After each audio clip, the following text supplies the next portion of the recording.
Quelle est votre capacité à retenir des noms ou des prénoms? C'est une situation qui est souvent dérangeante. Vous croisez des personnes lors d'un cocktail, vous les saluez, elles se présentent et pourtant, quelques minutes, voire même quelques secondes plus tard, eh bien, vous n'êtes plus capable de vous souvenir de leur nom ou de leur prénom. Quand je suis engagé pour animer mes formations, j'ai toujours environ 15 à 20 personnes. Et la première chose que je fais lorsque les gens arrivent, c'est de les saluer. Je me présente, ils se présentent et sans qu'ils s'en rendent compte, eh bien, je mémorise leur prénom et ou leur nom. Un peu plus tard, lorsqu'ils sont à leur place, je les nomme un par un et ça dure comme ça toute la journée sans aucun problème. Je vous dirai un peu plus tard dans cette vidéo comment je m'y prends exactement et quelle est la base de tout ça. Mais pour commencer, comme pour les deux précédentes vidéos, je vais vous demander donc de participer à un nouveau test. Je vais afficher à l'écran 10 noms et prénoms avec une photo. Serez-vous capable d'en retenir un maximum? Je vous laisse chaque personne, chaque photo, chaque personne donc 3 secondes. À la fin de l'exercice, j'afficherai à nouveau les photos et vous devrez tenter de retrouver le nom et le prénom des uns et des autres. Tout sera mélangé. Vous êtes prêts? Alors, à vous de jouer.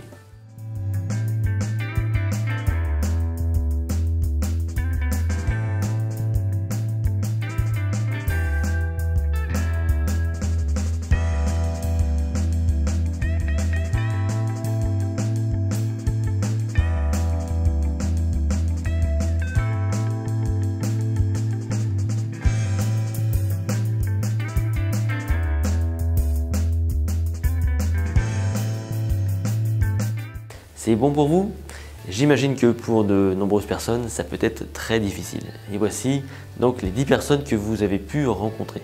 Je vous laisse maintenant 1 minute pour retrouver un maximum d'informations par écrit comme les précédents exercices.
Ça y est?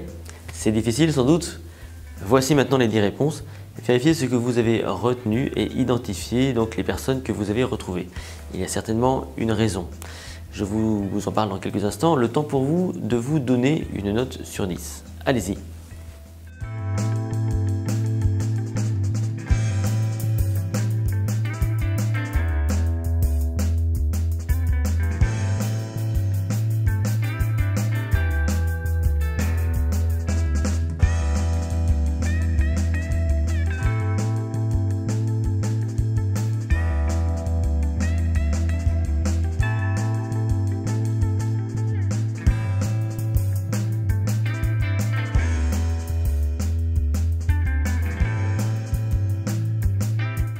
Je ne connais pas votre score et ça n'est pas très important.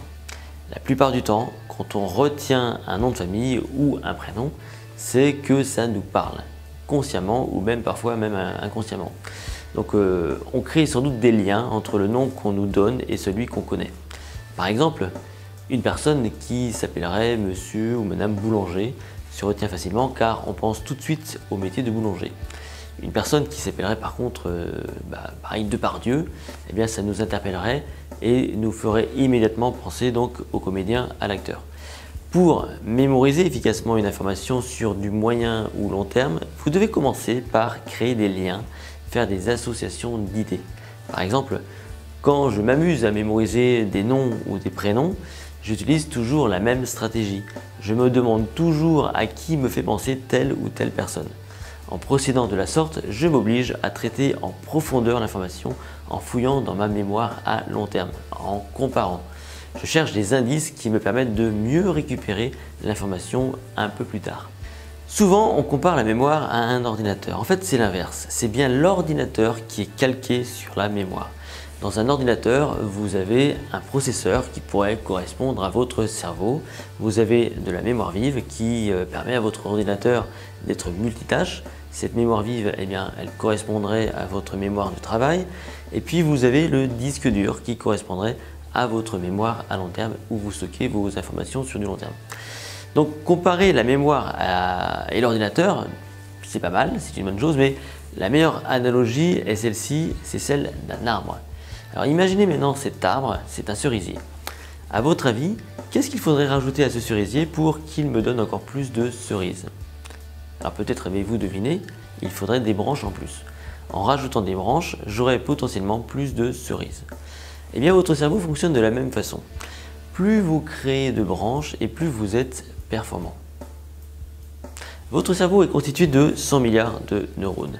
À chaque fois que vous apprenez quelque chose de nouveau, eh bien vous optimisez votre réseau de neurones. Plus vous avez de connaissances et plus il vous est facile de faire des liens, des associations d'idées. C'est pour cette raison que vous devez apprendre toute votre vie et de rester curieux. À partir du moment où vous ne nourrissez plus votre mémoire, eh bien vous n'optimisez plus les connexions entre vos neurones. Or, avec le temps, les connexions anciennes s'affaiblissent, voire même se détruisent. C'est un peu comme si vous empruntiez un chemin pendant 10 ans et que les 10 années suivantes, eh bien, vous ne l'utilisiez plus et au final, ce chemin disparaîtrait. Vous devez donc sortir de votre zone de confort, vous devez varier les activités, vous amuser, rencontrer du monde, bref, rester actif. Vous pourriez retenir de cette vidéo que l'association d'idées, les liens, favorisent votre capacité à retenir des informations. Retenez aussi que l'un des grands secrets de votre mémoire réside dans votre habitude à créer des connexions le plus souvent possible entre vos neurones en apprenant des choses nouvelles. Plus vous aurez de connaissances et plus il vous sera facile de faire des associations d'idées.